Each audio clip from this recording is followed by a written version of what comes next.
Sex hormone, যেটা আমরা বলি টেস্টোস্টেরন। তা নারীদের কি? নারীদের হচ্ছে ইস্ট্রোজেন হরমোন। আপনি পুরুষ, তার মানে আপনার টেস্টোস্টেরন হরমোন ঠিক থাকতে হবে।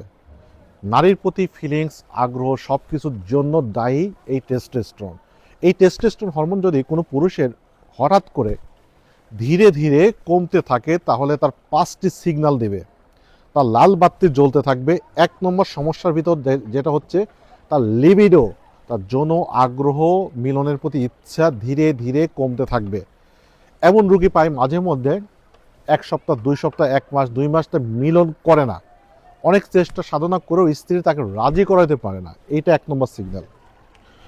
পুরুষের একটা স্বাভাবিক লক্ষণ হচ্ছে সকালবেলা থেকে মর্নিং ইরেকশন হবে, বিশেষ করে টিন এজে।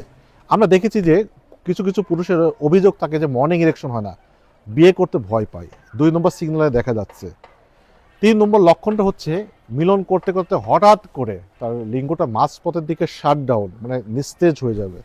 4 নম্বর, আপনার মিলনের কথা শুনলে রাগ হবে, নারীর থেকে আপনি পালিয়ে পালিয়ে বেড়াবেন। 5 নম্বর, আপনার মেজাজ খারাপ হবে, মুড নষ্ট হবে, মেজাজ খিটখিট খিটখিট করবে, ভালো লাগবে না, মন খারাপ থাকবে, বিষণ্ণ থাকবে, শরীরে উল্টাপাল্টা জায়গায় মেদ জমতে থাকবে, যেটা আপনার আগে ছিল না। মাসেলগুলো লুজ হয়ে যাবে, আপনার শরীরের দুর্বলতা